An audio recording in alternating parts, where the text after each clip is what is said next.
preamble here, and then we'll start looking at slides. And I haven't really matched my talk up to the slides per se, so and I've got a lot of them. So we'll kind of just work through it, and I'll improvise, and then hopefully we'll have time for a few questions afterwards.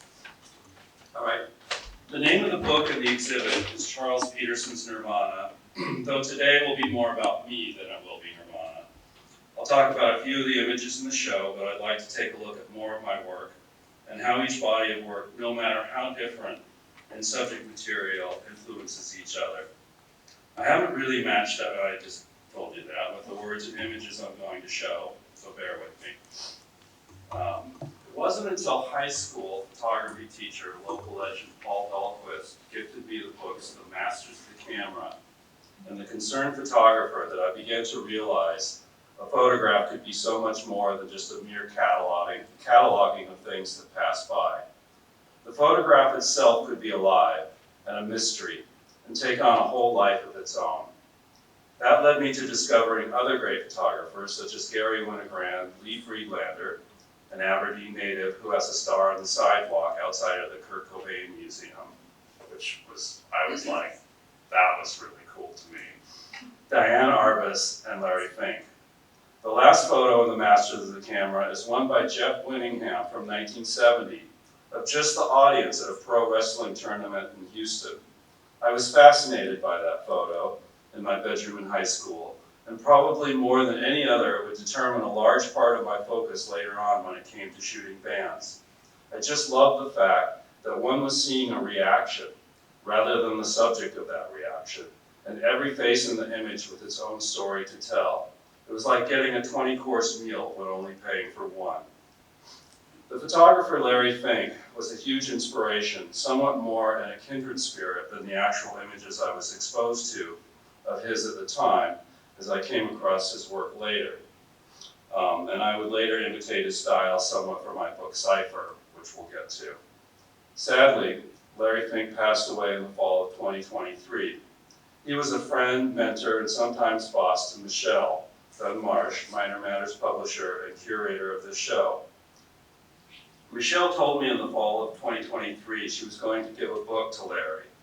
Larry? You mean Larry Fink? I said, starstruck. Sadly, he passed away a few weeks later, a great loss to us all. So I'm going to quote some from his book, On Composition and Improvisation, both as a tribute to one of the smartest persons in photography, but also because his philosophy of photography so closely aligns with my own. I also have some quotes from other influential photographers to share that help explain my approach. Before we get to the slides, I'll briefly give you my philosophy of photography, and you can take that with you as you view the photographs here and in the exhibit. First and foremost is light, the importance of light. Light brings us life, and at its most basic, it's what allows us to see, and of course, construct a photograph. To me, it is the emotional heart of a photograph. It informs us whether to be happy, sad, fearful, indifferent, etc. Light can be found, or it can be made, it doesn't matter. The great Dylan photographer Daniel Kramer loved to pronounce, I only shoot with available light, whatever I have available that is, and pop the trunk of his car where he carried his lighting gear with him. Understanding light and the importance of it, and you will be able to begin to make meaningful photographs as well as better read them. Composition. This is what hits you in the gut. You can't really intellectualize or even name what that feeling is. It's like a gestalt. The push and pull of elements in the frame make us feel a certain way, chaotic, quiet, confused, etc. When used right, it isn't glaringly obvious, which can easily fall over into cliché. More on this later, a la Fink. And thirdly is the moment the photo is taken. It's the brains of the photo. The moment, of course, contains the subject. I like to think of the subject more as the movement or the moving object, even if it isn't actually moving. It's what we intellectualize and name as the story of the image, even if we aren't given or don't know the true narrative of what is happening. It's what we latch onto and use our minds to attempt to understand it within the context of the photographer's framing and lighting. Of course, all three need to come together to make a photograph that affects the viewer in a universal fashion. And one shouldn't get too hung up on the moment or subject. The photographer needs to let go of their sentiments around those, such as, oh, it's a photo of Kurt, so it must be great no matter what, and let the photo itself speak. As Larry Fink puts it, you have to let go of the moment in which the picture was shot in order to truly see the picture that was shot. That's when the photograph starts to speak to universal truths, and it's less just a diary entry that only speaks to your self-interest or to the commercial interest of the subject. Okay, now we can hopefully start the slideshow. Go. So, just a little bit of bio first. Here's my mother and I at the top of the Space Needle in 1964, the year that I was born. My grandfather helped install the sheet metal in the original restaurant on the Space Needle at the top. So yeah, I'm a true native. One of the few, it sometimes seems. I was born in Longview, Washington, and raised in Bothell in the suburbs of Seattle. Here's my family in 1969 in Kellogg, Washington. My brother is in my mother's belly there, and that's my Aunt Peggy on the left, and my father on the right, and Bridget, our boxer. Not too long after this, my father would go through the notorious Western Washington State Mental Hospital, the same one as the actress Frances Farmer that Kurt would later sing about and name his child after. I bring this up only to show you how deep my personal ley lines to grunge and what I call Pacific Northwest noir run. I wasn't just some photographer who parachuted in from New York or London to take advantage of the newfound popularity of this angsty music. I lived it first. So with an early newfound interest in the transformational power of photography, off to college in Seattle I went. It was there that I met new friends, many of whom played in bands, at the time just nerdy peers with no thoughts or clue of the celebrities in waiting. Punk was a community of outsiders, primarily from working or middle-class backgrounds, kids that wanted to express the rage of boredom and the desire to be different through music, art, skateboarding, or just plain old being weirdos. That torch, born of generations before them, was handed down to become a new genre of expression, soon to be known as grunge. And it was truly because of these two individuals, Mark Arment, Green River on the right, of Green River and Mudhoney fame on the right, and Bruce Pavitt, the founder of Sub Pop. These guys are the reason I'm here in front of you today, honestly. They were so inspirational. In my opinion, they were the catalyst of everything grunge. And as the bands were free to experiment, so was I.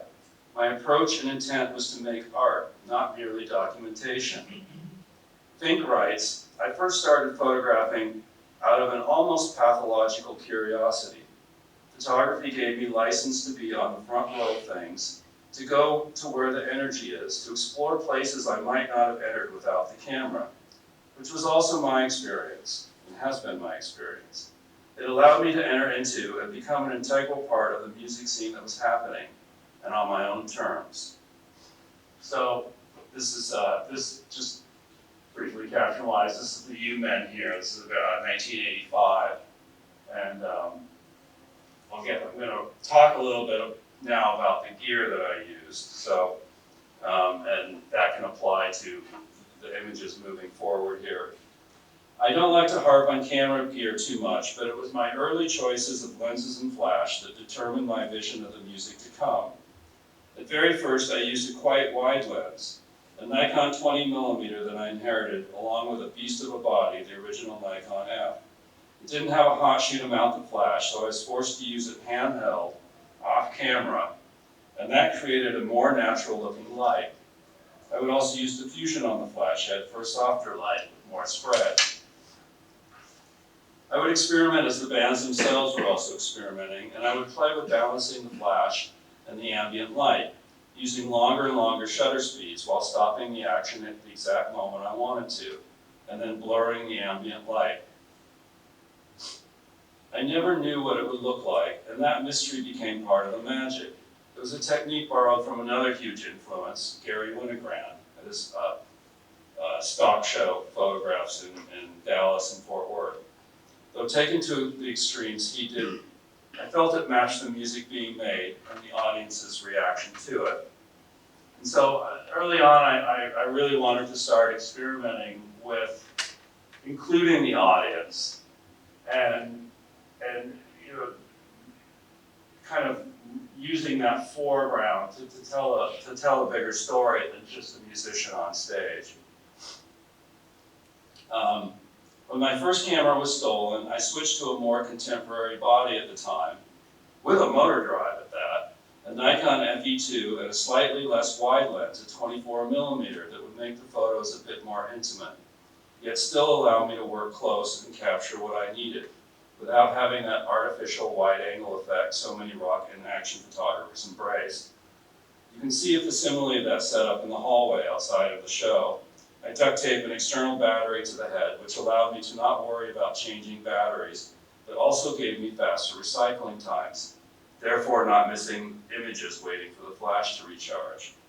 I typically shot at a more shallow depth of field, like f4, f4.5, that gave just enough separation and focus from the background to also give the photos a more natural look to them. I would often have to focus with a finger while gripping the camera in one hand with the flash overhead in the other, connected to the camera with a coiled cable dangling between the two. I've never liked making things easy for myself, as you will come to see as I talk about some of my other work. Art is a process, a journey, one that should make you sweat. And this is Chris Cornell early on in 1985 at the Ditto. And fairly early on, I was not looking through the viewfinder a lot of the time. And so just kind of sweeping the camera and with the flash and just kind of seeing what would happen. You know, I was part of the experimenting. I had no deadlines to meet, nobody to be beholden to except art school. So I started to take it to the extremes. I want to talk a little bit more about this image, but first, let's talk about the darkroom out there. So after the fact, there was the darkroom, which we've also created a facsimile of in the show. There was no way to afford having film developed or printed by anyone else, even if I had wanted to. My images could be quite difficult to print due to the use of flash and blurring of lights. They needed a lot of what's known as dodging and burning. Burning is making the blown out parts darker and dodging the dark parts lighter. Mastering that was essential in presenting the image as envisioned. It's no different with digital or digital scanning, just a heck of a lot easier. There are images in the show I would have never attempted in the darkroom, but the digital process has allowed them to come to life off of the proof sheets.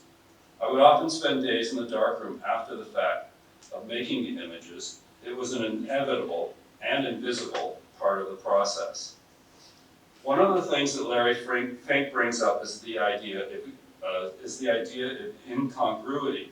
Essentially, how the mingling of imperfect elements in a frame can actually make for a more perfected photograph.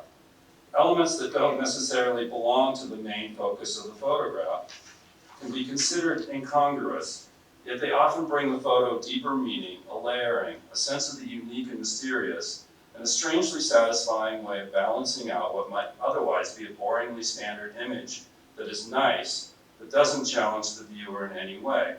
Pretty much the domain of most commercial photography. Now, this is a great example of that, in that, you know, normally you would want the lead guy not cut off by the frame as he's making this great Keith Townsend jump. But instead the focus, because I was holding the camera over my head and really could not see what was happening, you know, the focus became on this woman here, Erica, who worked at Sub Pop at the time. Whoops, that's going to be a problem.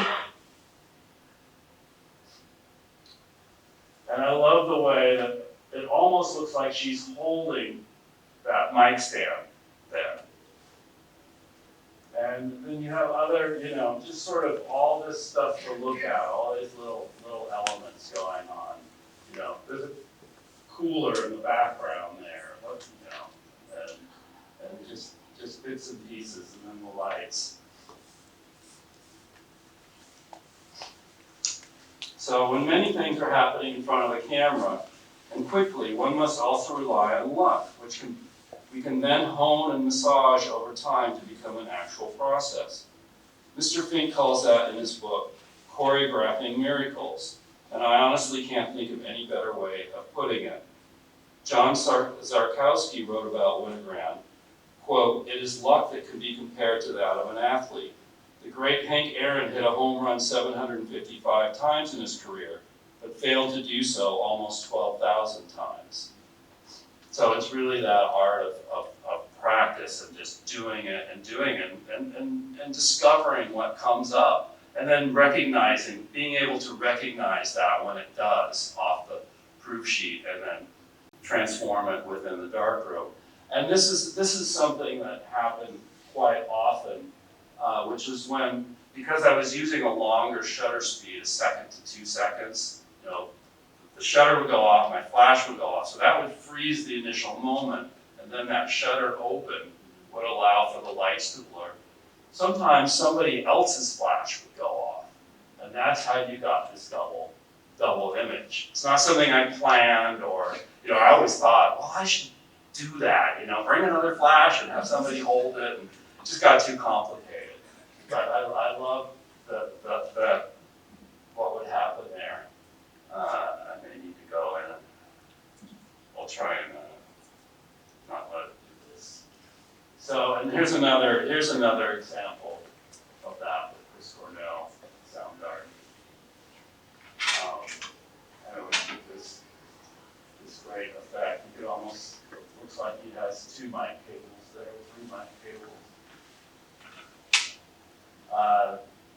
This was the first image that really spoke to me. This was Mudhoney in 1988, and I saw this, and in regards to this, I also think the strongest photos rely on ambiguity. It's why I like obscured faces or closed eyes so much.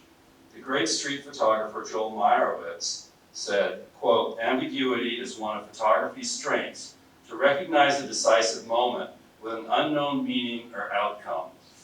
And that is what makes unquote. That is what makes an image have a universality to it, in my opinion, to make it speak beyond just a representation of the subject at hand. By not including faces or even cutting off heads with the frame, it makes one curious and inquisitive about what's not in the photo as well as what is. Again, back to that idea of imperfection as perfection. Fink writes, that's the thing about a photograph and the thing about truth. They're all malleable." And here again, Soundgarden. This was my second album cover after actually this was my first album cover, and then the Mudhoney shot was my second. And I'm, again, holding the camera over my head, and it has a real great intimate feeling to it. This is the kind of shot that I think that only I do and see. This is Buzz from the Melvins. This is at the Motorsports show opening for Nirvana. You'll see some shots in the show. So I saw that when he stomped his foot at every beat, that his shoelaces would fly out. And I'm like, I have got to get that. And I only got one chance because he stopped doing it. But again, I obscured his face. To me, his face, who it is, it could be anybody. It just happens to be Buzz Osborne. I'm sorry, I should have set this up to not go to sleep. My bad. Again, that ambiguity of this is Tad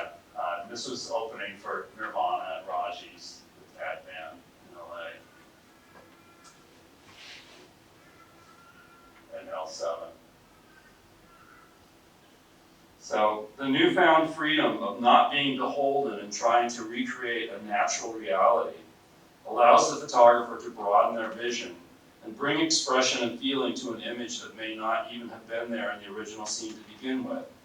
Merely by skillful manipulation of this agnostic machine called the camera, the photographer creates a whole new reality based on light, shadow, and color. This is Jerry Cantrell from Alice in Chains, the one or only time I photographed them. But again, it's the little details, the rampage on the guitar. And what I can't recall. It says, "Life is, this is your life," a little sticker on the end of the headstock there.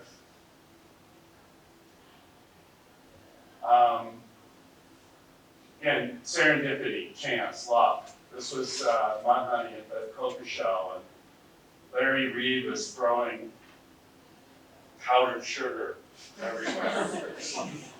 So it looks like they were playing in a snowstorm. And it did freeze my camera the next day.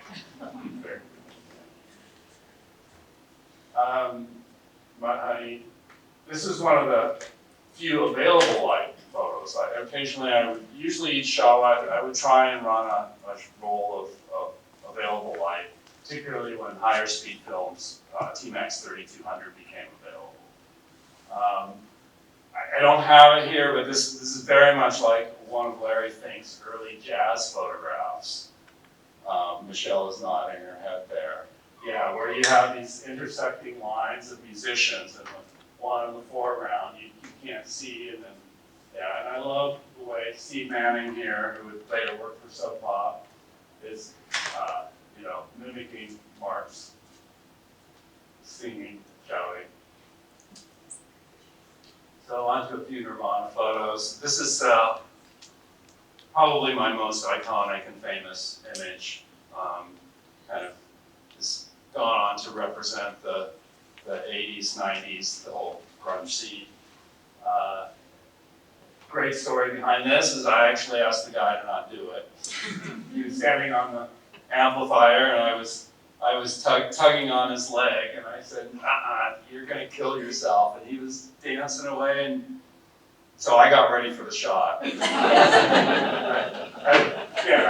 was like, okay, he's probably gonna end up about 20 feet out, so I'll set the lens there and get my flash overhead, and I had one chance at it. Mudhoney at the Vogue, this they used on the back cover of their first album. And I love this photo and kind of convinced them to use it because at this point you don't know who the audience is and who the band is. And I just love that. And then you've got all actually shirts of other Sonic Youth, and there's Tad down there, and Rude on the cymbal.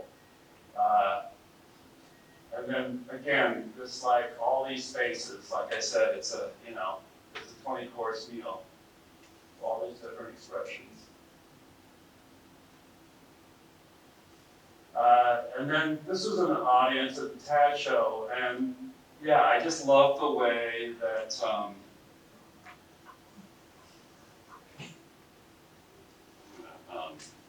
read something out of here.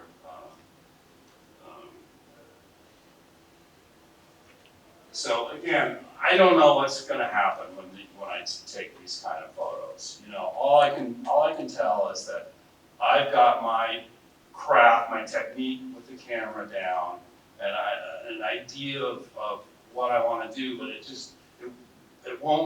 it'll be magic, until I see it on the film and the print. So Larry Fink writes about improvisation.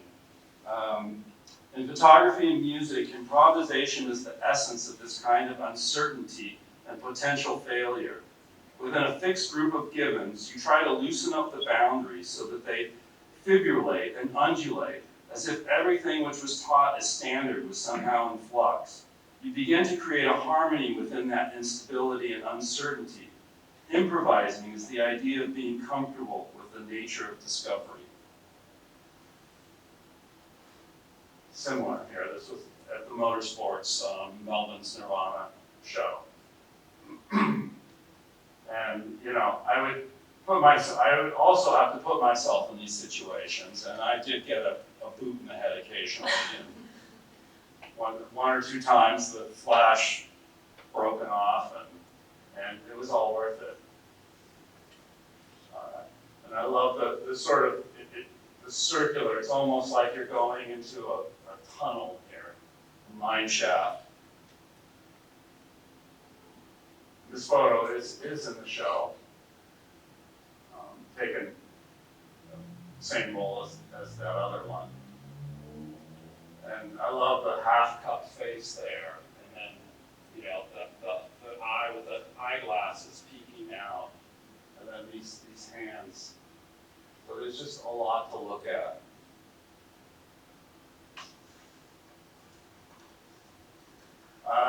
We had this in the Nirvana book for a long time in the dummy, until I realized it was actually a Mudhoney show earlier that summer.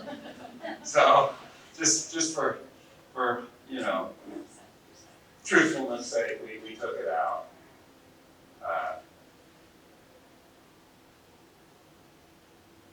This is in the show. And this is, this is really me just standing by the PA and holding the camera out at arm's length over the audience. And I love the little peak of Nirvana shirt there.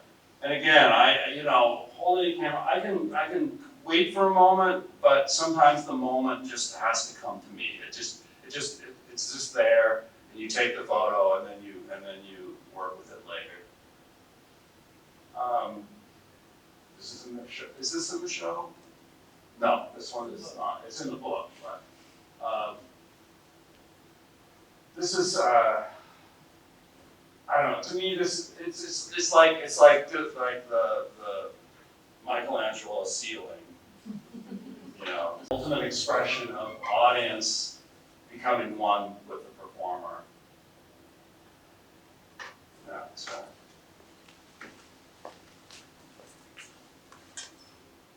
So this is the image that we used for the cover of the book in its full. We cropped it for the cover.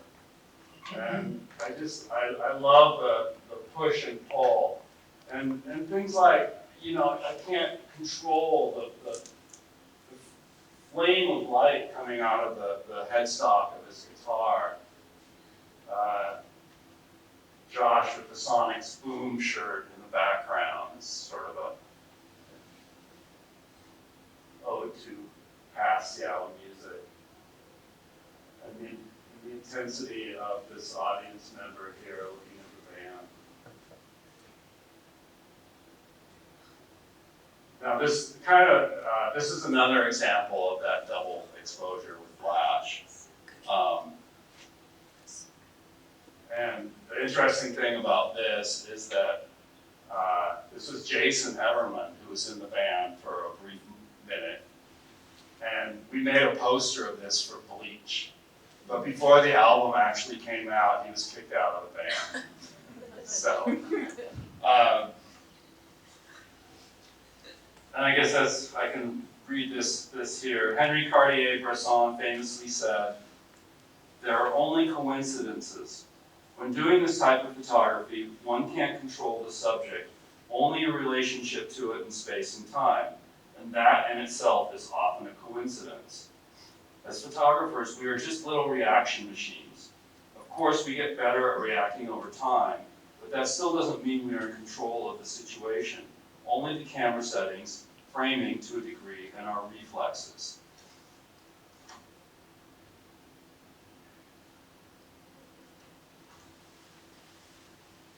This is what I kind of lovingly nicknamed this photo, the chaos of youth. And it's really, I don't know, it creates this atmosphere that is incredibly beautiful. And I want to read a quote here from Larry Fink on atmosphere. "There's a difference between atmosphere and space within a picture. Atmosphere is charged space. It fills the setting with feeling and could come from the way you feel about the place. something from within your mind, or from physical conditions. Either way, it is worth trying to emphasize the factors in the reality that create atmosphere, dust or wind or rain, or overriding, overwhelming, oversaturating sun and heat. Can you photograph heat in a way that conveys its hotness? Can you photograph water and make the picture feel wet rather than just look like a picture of water? It's all about intensification. And I guess I did that here. So. I'm a little humble talking about my own photos, so it's easier to read somebody else here talking about theirs. Now this is the beginning image of the show, and I can picture in my mind in the dark room, which was a little closet in the back of the Sub Pop warehouse, holding this negative. I hadn't even made a proof sheet yet, holding this negative up to the light and going, I think I've done something that will sort of reevaluate what rock and roll photography can be. And yeah, it's an incredibly unique image. Most people ask me, well, how did he do that? And it was pretty much a shoulder stand. But the way he's just sort of levitating. And again, at this point, I pulled back a little bit on too much blur because it sometimes got in the way. But it's the ambiguity of the photo that stands out. This is one that didn't make it in the book, but I really love. And again, that a little bit of that double flash going on, and this figure down in front here is fantastic. I kind of want to know what's going through his mind there, he's looking into the camera.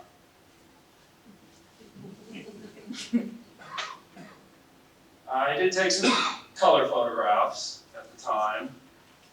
Not as many because they were just so much more difficult to work with, for one thing, and it wasn't really what I was after, but I considered using color photos as the front pieces of the book, the end sheets, but it just technically it wasn't going to work out. This would have been one of them, the motorsports. And it's really just pure expression of light and color to sort of portray what the band was doing. Here's another one. This was at the Nirvana show at Tacoma. That was in there. And this is one at Tacoma as well. And again, one of those double exposures. And it really reflects the chaotic nature of the music and the shows. I love the fact that it does say Nirvana over there on the right.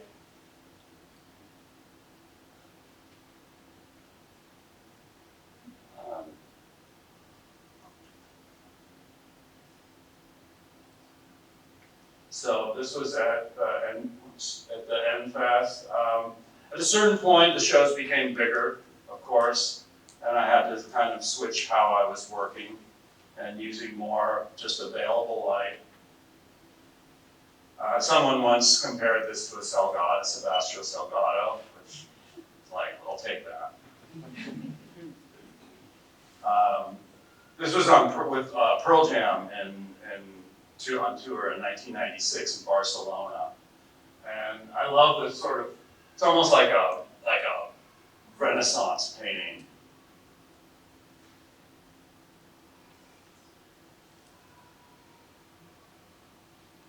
This was Mudhoney at Reading Festival in '91 when they opened up for Nirvana. And yeah, what makes it is that cup of water or beer in the air there. Again, it's just little things like that that can balance out an image and bring swing it, make it deeper. So those layers. I had to start using longer lenses when the bands were on stage, which is another challenge. You know, the work becomes much more classical in a sense at that point. But again, here I am obscuring his face, you know. I think you can read deeper into a photo sometimes when the subject has their eyes closed or hidden. And details, I love details. This is Eddie Vedder's hand on the mic in somewhere in Europe in '96.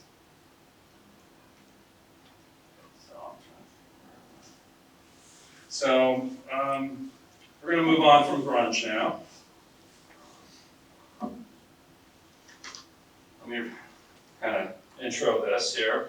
In 1996, I traveled to Vietnam for the first of a half dozen trips to there in Southeast Asia. I felt the need to spread my wings, not only geographically, but also photographically, beyond grunge and the music industry. Vietnam was a different sort of chaotic environment that appealed mightily to my image-making senses. I worked somewhat differently, employing square-frame medium format cameras as well as 35mm Leicas, and photographing in both color and black and white. In the end, it made for a less than cohesive and somewhat schizophrenic body of work, but it also seemed to very much fit the place. I wandered the streets of Hanoi, quite under-tourished at the time by Westerners, and took second-class train trips where the floor at night was crawling with insects. It was eye-opening, to say the least. Literally a month after returning from that first trip, I would be flying around Europe with Pearl Jam on a private plane. Heady days. So this was the floor that was crawling with insects when the light came on at night and I had to get off the train. But I just love this really charming photo. And I guess traveling there, I tapped more into traditional street photography of the likes of Winogrand and Friedlander and whatnot.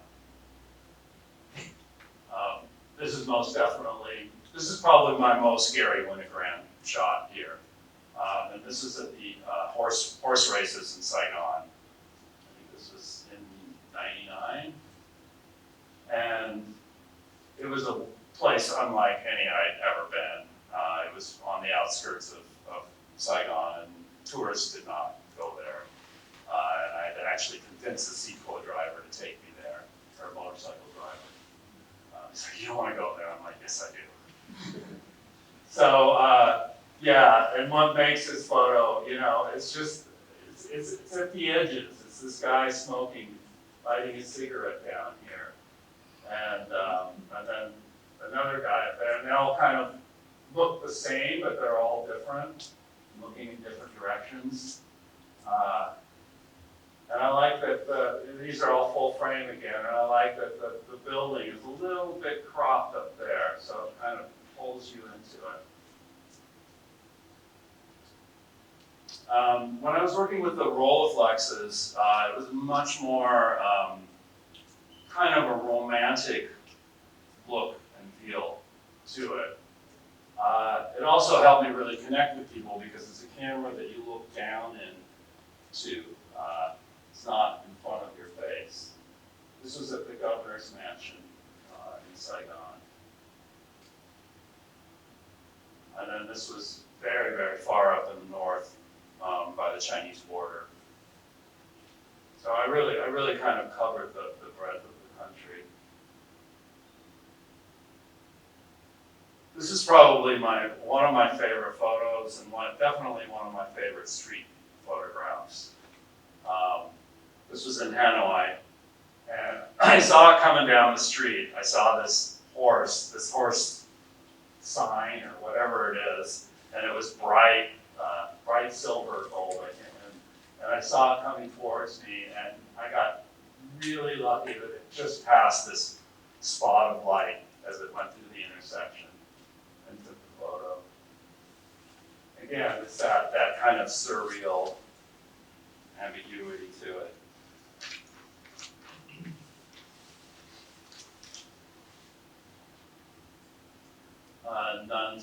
Saigon.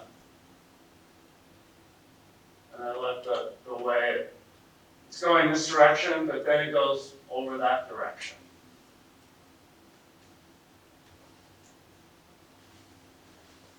And I took this one literally seconds after that other one with a different camera. That one was to the front of me with, I think, a 90mm lens, and then this one was with the Rolleiflex to the rear of me.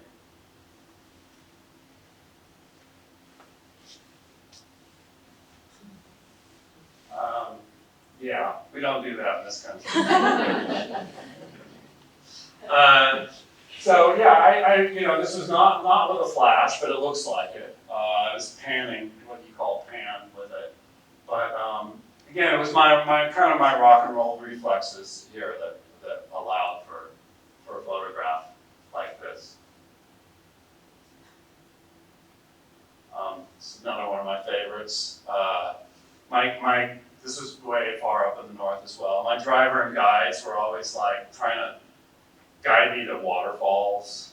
I'm like, no, we have waterfalls, big ones where I come from. I'm like, I want weird stuff, and they're always like, why are you photographing curtains and tables and things like that? So we were sitting for lunch, and I saw this woman next door start up the motorbike, and I quickly jumped up out of the chair I was in, and knew she was probably going to come in front of these curtains and take a photo.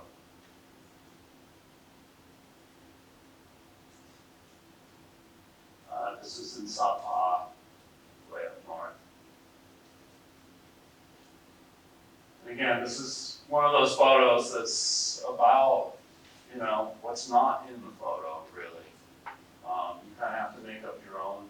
It could be anywhere, and you have to kind of make up your own story to it. I love the broken slats on the table there underneath.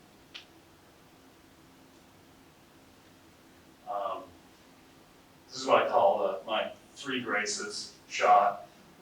This is outside the Ho Chi Minh Museum, and these were teenage girls that would come down. Well, they bus people down from the countryside, and I saw these three girls, and I just loved the way they were grouped and the body contact, and the Rolleiflex allowed me to sort of shoot from the side and not have them know what I was doing.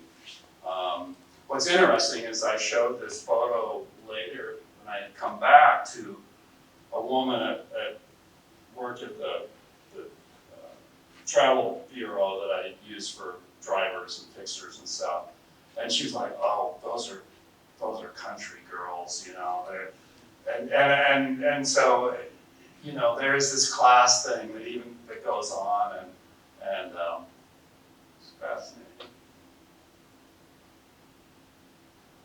Bird cellar in Hanoi.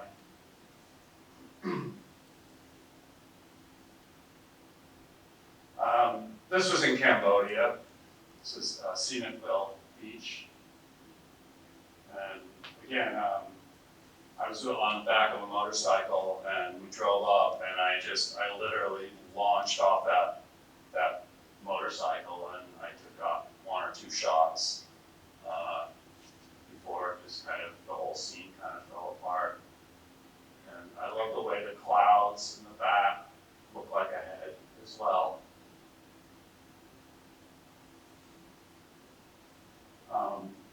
This is at the Bayon at Angkor Wat in Cambodia. And of course, it's easy at someplace like Angkor Wat to just take, pictures of the famous temple and all that. But I'd like to go deeper. And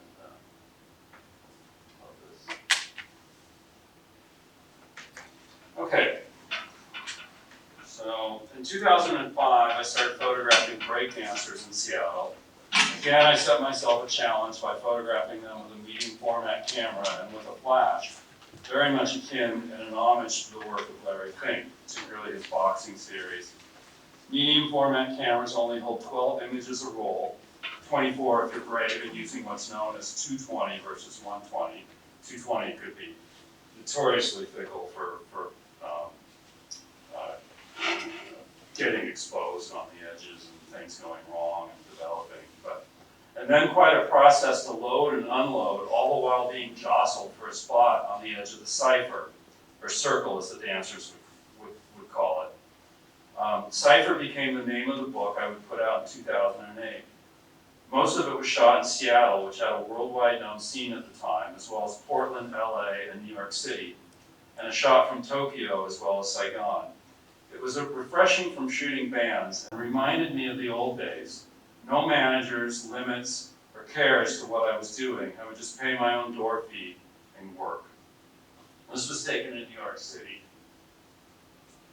And for this, I used what's known as a Hasselblad Super Wide, which is a fixed lens medium format and 38, very wide lens with not that much distortion. And so I was actually quite close to her. I was, really just a foot away, almost 2 feet. Similar here. Amazingly enough, what these kids do, and the ciphers would get very small and tight. And I love this. It's like, where is he going to end up? How is he going to survive this?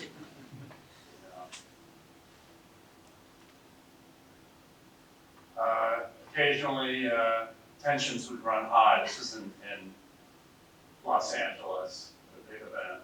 And the one thing I love about this is again, coming back to that idea of incongruity. And that would be the portrait of, I think it's Andrew Jackson up there on the wall. It takes it some, if you remove that, it's still a great photo, but that's kind of what, kind of circles around to that. And once you see it, you can't unsee it. And again, all these different faces, really different things.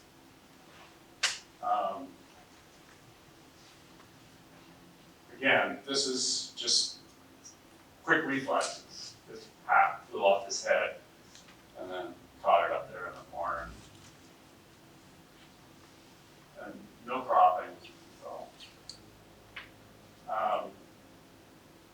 This was a Korean b-boy crew.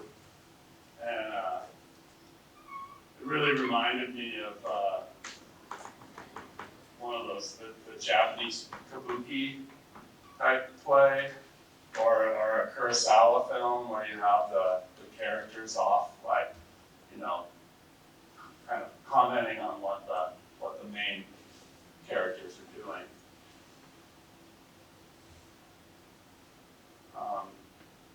Sometimes it's looking for,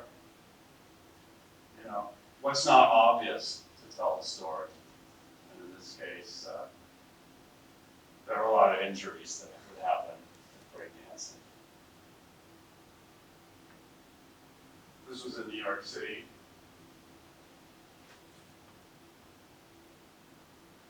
I love the way the tower in the back, balances with her, reflects what she's doing. It's all the verticality of the shot.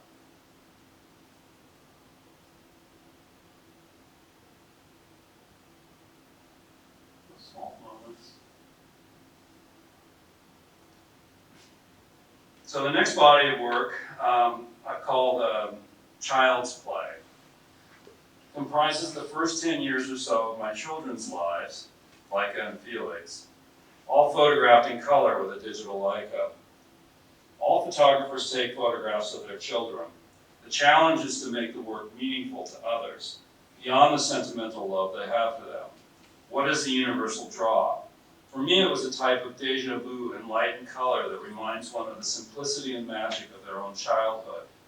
By leaving my children anonymous for the most part, the viewer is again asked to respond to ambiguity, which allows them to bring their own emotional experience to the photos, even if they don't have children themselves or even recall much of their own childhood.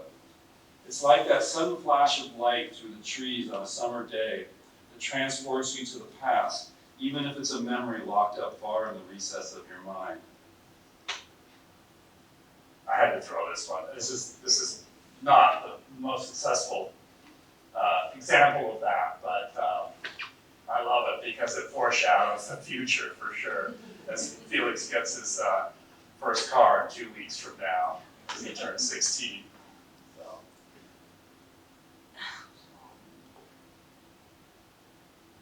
And again, I mean, you can make up your own narrative and stories around this from your own experiences. Felix was upset at the time, and Leica was trying to cheer him up.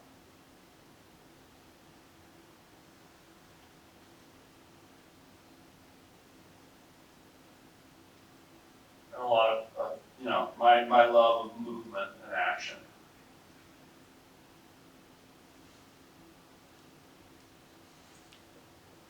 This was in Frankfurt. We had a layover. There's so much going on in this photo. And she's just loving it. Like, it gives me a migraine, but she's just, as a kid, this is just heaven. My kids have done a lot of flying in their lives.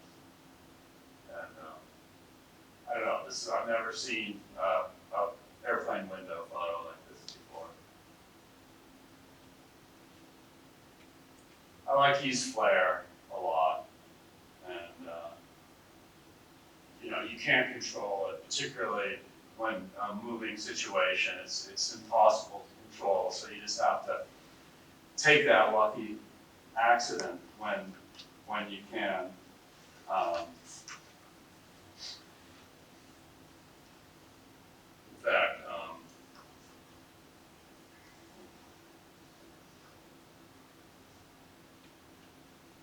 In fact, I think it's a good. I think that, and let's talk about chance. So Larry Fink says chance is everything. Don't get too tied up in a perfect image in taking good photographs. I'm not trying to necessarily blow those principles out of the water because I believe in them, but try to go after them with a different idea in mind. My thing is that chance will inform you as it discloses itself, as it unfolds. The only thing that really allows you to discover and be educated is chance itself. To be attentive to how an experience is evolving. You can't be too caught up in the perfect.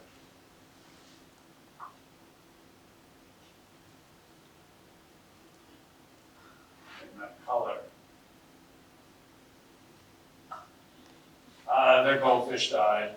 And they had to go to school and wanted to do a proper burial later that afternoon.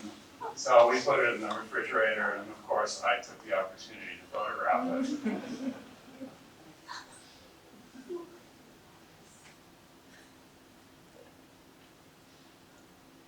And a lot of the work involves shadows and just being, very graphic. Again, here's chance. There's no way I could ever control a piece of flare like that. This image reminds me of a Tarkovsky film, if anyone's familiar with that. Oregon Beach, and her hair reflecting what the cloud is doing in the sky.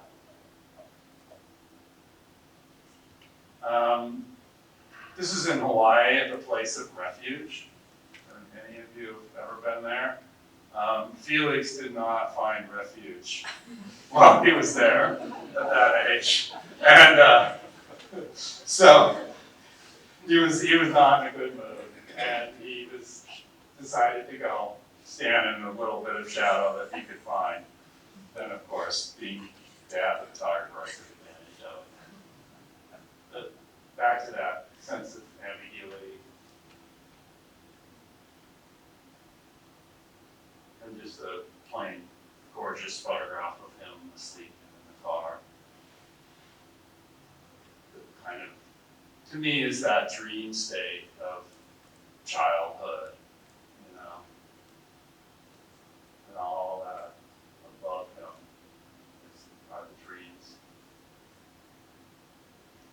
So this is the recent work, most recent work I'm doing. Let me kind of read to you a little bit about that.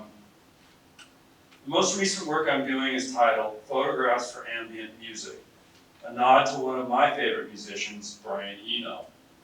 The work is also shot with a digital Leica, and using the longest lens for a Leica, the 135mm medium telephoto, a lens not often associated with that camera, versus the street standards of wide 28-35 or normal 50. The work is a meditation of sorts, started in February of 2020 in Hawaii, just before the pandemic, and continuing through until now. Most of it has been taken on walks with the dog, therefore having almost zero carbon impact, eschewing the idea one must get on an airplane and go someplace exotic and far away to make exotic photographs of nature. Of course, we do that every year to Hawaii, but this work is primarily done within a mile radius of my home, or even much of it from the home. In a way, I guess, I'm trying to rethink what nature and landscape photography can be, and what actually is important. Is it the place itself that dozens or even thousands of photographers have already been and interpreted? Or is it really about tapping into the imagination and soul, which can happen anywhere one happens to look up and out and ruminate on the mystery and largesse of the world we live in? Irwin, great street photographer, says, quote, "To me, photography is an art of observation. It's about finding something interesting in an ordinary place. I found it has little to do with the things you see and everything to do with the way you see them." So this is down at Lake Washington, which is about a 10-minute walk from our house. And one of the things I've been doing is kind of pushing the sensor, the digital sensor of the camera, by making flare. And you know, of course, breaking that rule that flare is bad. This is one of my all-time favorite shots. It doesn't reproduce well here, fortunately, because the print, every one of these geese is just tack sharp. But again, this was just walking along the lake, and it's full frame. Incredible moments that happen. This is kind of my homage to Hokusai, the great Japanese artist. And you know, I've had a couple people, well, power lines. Why would you want power lines in a landscape? But to me, it's the power lines that make the image, that frame it, that bring it that ambiguity. And then you've got that spot of grass down in the corner.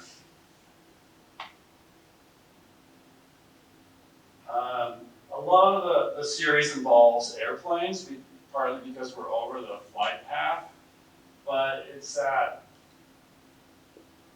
kind of human breaking of nature in a way that I'm also commenting on, as well as my lifelong love of aviation. My mother can tell you that I wanted to be a fighter jet pilot when I was younger, before I discovered you can't if you're wearing these. But also that like sense of danger, that we live with in our sort of modern ways of transporting ourselves and doing things. This is an effect that happens with vapor on the plane, but you can kind of transform it to mean something else. This is in Hawaii, and I think this is a great example when Larry Fink talks about photographing wet. How can you make a photograph seem wet? As well in Hawaii. And they're very Roscoe-like, what I'm doing, kind of painterly, minimalist. This is Harrow Strait in San Juan Islands, ferry.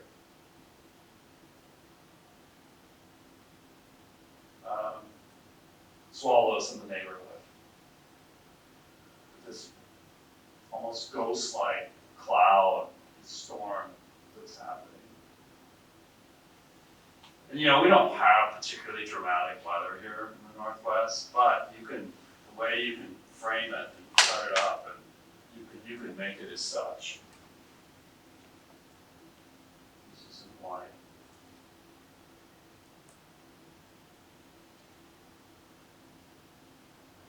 Again, is the plane crashing or is it just flying through clouds? This is the kind of thing where you're just walking along and you look up and you can't control these situations as well. I was taking a photo of this plane and this crow suddenly flew in front. Crows is another series. I've kind of been working simultaneously as well, photographing crows, mostly black and white. I didn't really bring that work here, but hopefully it's kind of an homage to a famous Japanese photographer who did a book on crows and ravens. We have every night, 3:30, we have hundreds, if not thousands, of crows that fly overhead at our house. And sort of, this is something that you might think up with AI, but this is real life. And you just have to kind of, I think part of it is we don't now as modern humans, we don't look up. We're looking down, we're looking at our phones, we're, in our cars. And if you just look up and continue to look up, constantly look up, you'll see things like this. That's why the drone hysteria is because people don't look, There's lights up there, yeah, there's lots of airplanes and things going on. This was actually driving back from Michelle's house. I took this photo out the car, which I don't advise you to drive and photograph at the same time. It's not safe, folks. This image is kind of interesting because I did use AI on it to remove a bunch of power lines. So I think AI has its place. That's a discussion for another day. Again, just down the street from us.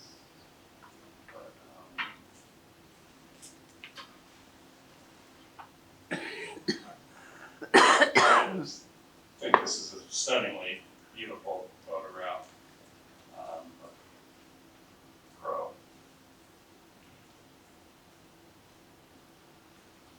So, last few words here, and then we can maybe, I don't know what time it is if you want, we don't have time for Q&A or people. So this is 3 words of advice that I give to other photographers. One is use your knees. In other words, find that new angle. Don't be rigid in your movements and your thinking. All right? Look behind you. Don't pigeonhole yourself. Be careful of creating tunnel vision. Sometimes, more often than not, it's the unimportant things that can take on monumental importance. For example, the audience behind you, not the singer in front. Thirdly, think fast and slow at the same time. One needs to be reflexive and get the shot, but one also must be reflective to make the shot hard. When Larry Fink tried to go slick and hire himself out to fashion magazines like Harper's Bazaar in the early 60s, he said, quote, "In the final analysis, they said, come back when the work isn't so human." For me, that is the bottom line. Does the work speak to being human and to the mysteries that reside in the world within us? Honestly, I wouldn't want to be a photographer if that wasn't the case. I'm going to finish with another Larry Fink quote from his book on composition and improvisation because it's so profound and it cuts to the core of what makes a photograph art.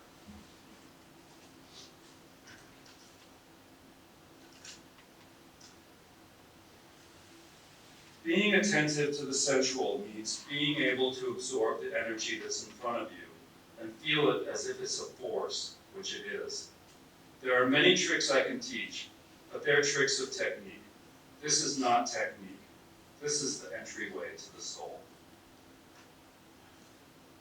All right, I'll leave it at that.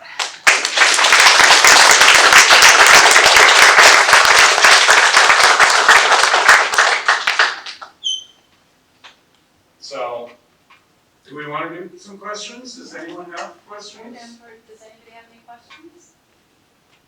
About Nirvana, about the show, anything that I can cover? For photography, I'm curious what was the deciding factor when you went from film to digital? Good question. Cost. Time.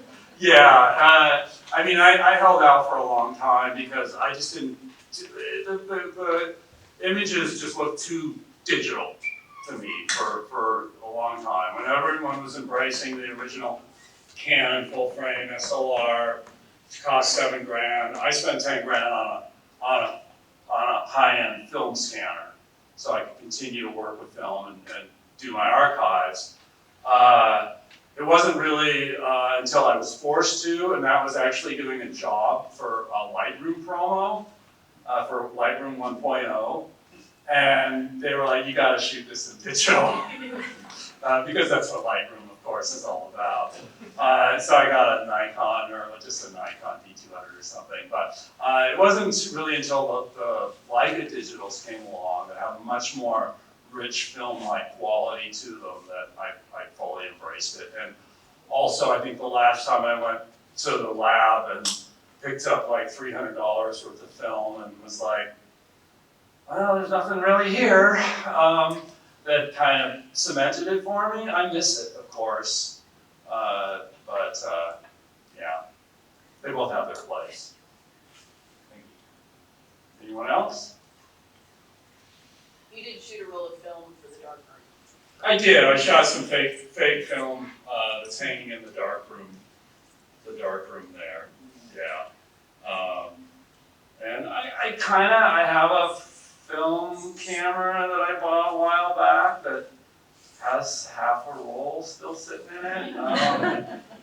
Eventually, I'm going to shoot that other half and have it developed, and hopefully the camera is working properly. But it's just I'm kind of, for better or worse, I'm a little addicted to that process of digital and the instant feedback and kind of the ability to know that you're on the right track. Now that said, what you really, and I stress this with younger photographers and any photographers really, is the ability to edit. You know, like this last Sunday, I did a shoot for Sub Pop of this band Sun O, this kind of metal drone duo, and I took 1,900 photos that day. Okay, many of them very similar, of course, but I've not started editing it yet because it's just can be a little overwhelming. But that's what's important. I often get young photographers, wanting to send me their pictures, particularly music photos, and they'll send me 150 images, and I'm like, no, I want to see like 15 of your best.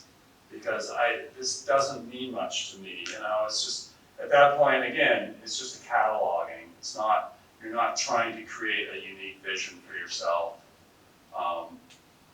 And so editing becomes really, really key when you're working with digital and you have that ability to shoot so much compared to film.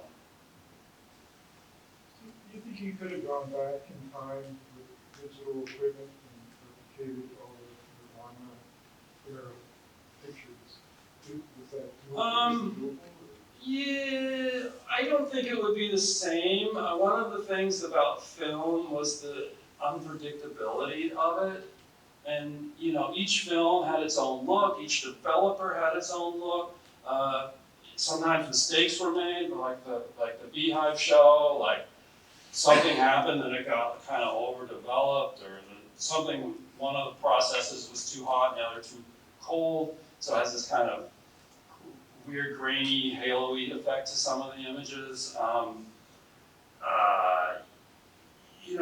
there's a unique T-Nex 3200, which had like grain the size of golf balls.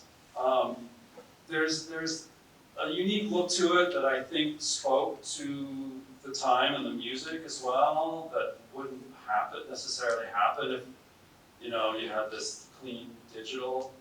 I now shoot with a Leica monochrome band. I shoot bands with a Leica monochrome that often I don't have to use flash because I can shoot it at like 50,000 ISO and get these clean images. And I have to rough them up sometimes, to make it more visceral.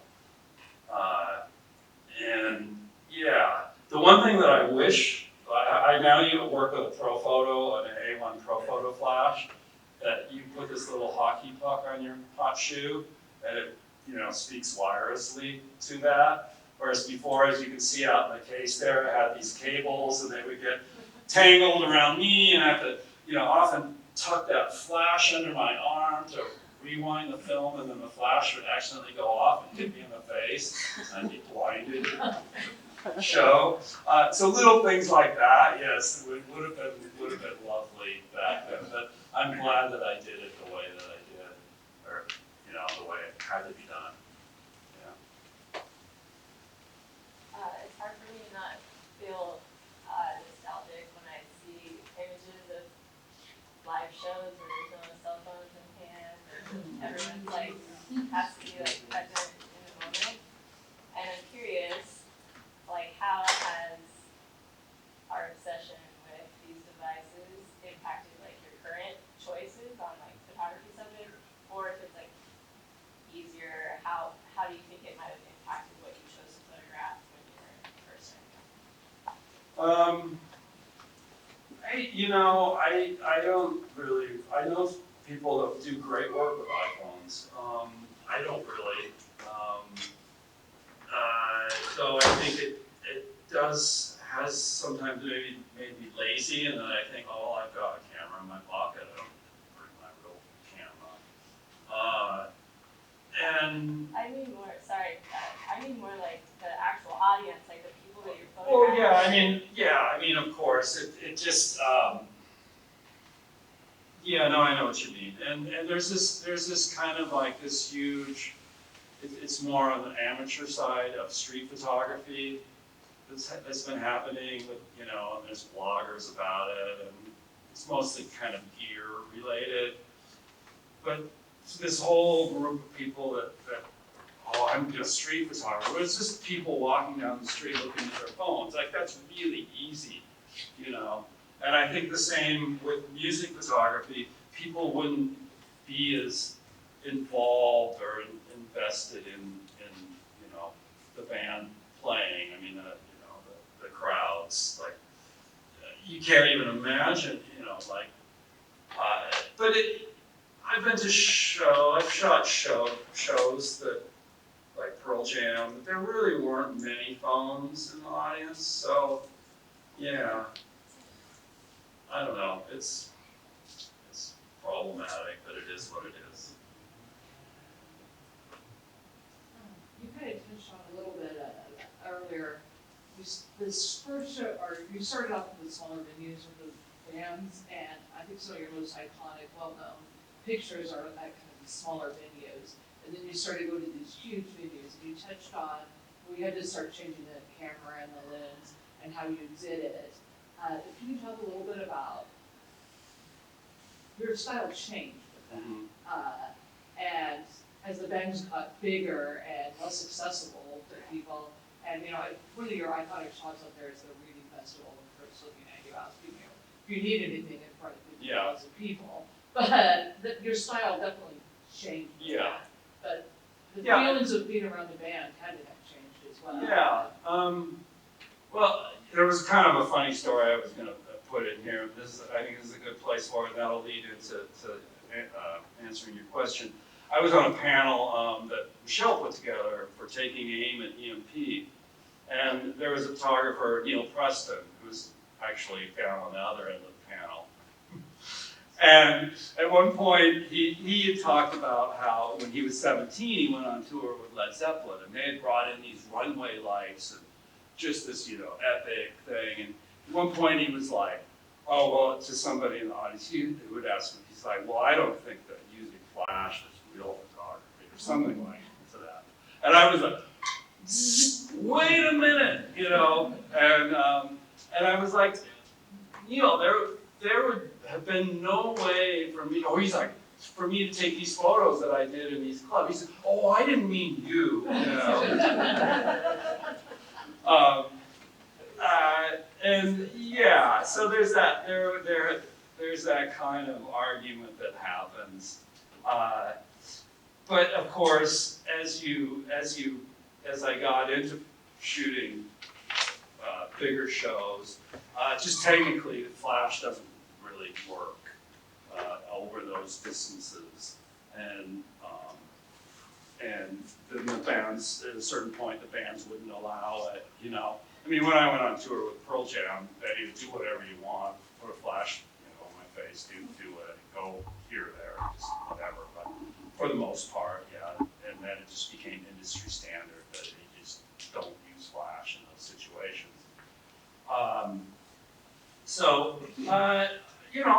I had to rise to the occasion, and again, it's just all about light and using that light that's there to make a dramatic image. The images become more graphic in a sense, I guess, without that chaos of blur and that, intimacy of hands just popping out of nowhere because you're like in the crowd itself.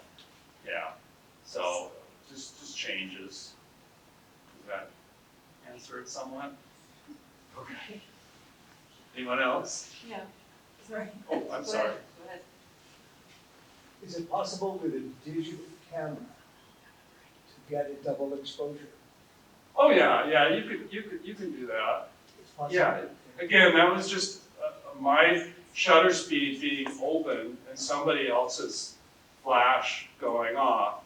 Now, of course, you would probably, because other people aren't using flash, somebody else would have to be using a flash camera, or I would have to manipulate it myself and have somebody with the flash off somewhere to do that, and time it, so that it's not, so that the two flashes don't go off simultaneously, which is slaving, which you can do easily, to sort of, yeah. And the funny thing is like, that kind of comes back to the cell phone question, which is like, I didn't even know other people were photographing often there, because there were so few of us, a half dozen. I think at the Motorsports, at the Hub show, I think that was Alice Wheeler's flash in some of those. But yeah, that, you're so into it, and that photographer might have been over behind the PA somewhere. It wasn't like a whole row of phones out front, recording the show. So, just not even aware of that happening until you see the image itself. Yeah, thank you for this. You sparked my love for photography again. I was actually looking at an old camera this morning, and I want to go through all my concert photos now and just get them all organized. This is awesome. Oh, thanks. Question, what happened to the guy that drove off that speaker? Oh, he survived, yeah, he got caught. I heard somebody might have hurt somebody in the crowd, but there's a couple people that have claimed to be that person. The mystery's still out there, so I don't know. Yeah. Thank you. Yeah.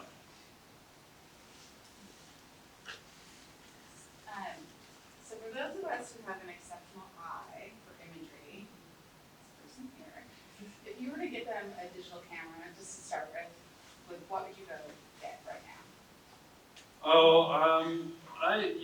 I can't, I'm partial to, I'm partial to Leicas, but those are expensive. It depends on your budget, but I would say I prefer an SLR, an optical SLR, But that's just me because now most of them are made with what they call EVF or electronic viewfinders, which kind of almost give me a seizure. So it sort of depends on who you are, and your budget. I can't really, like I said, I've shot Leica M's for years now, and that's pretty much what I work with. And some people are pretty amazed at what I do with Leicas. I was in 2012, I went to a Pearl Jam show in Vancouver, and I came out to the pit, and I had my two little Leica M9s, and I remember the other photographers looking over and kind of snickering because they had their DSLRs with their giant zoom lenses and stuff, and they're like, what's that dude gonna get with that stuff, The last lap was with them because after 3 songs they got escorted off and I stayed in place and got great images, But it's the kind of camera that takes decades to learn how to be fluid with it and focus. But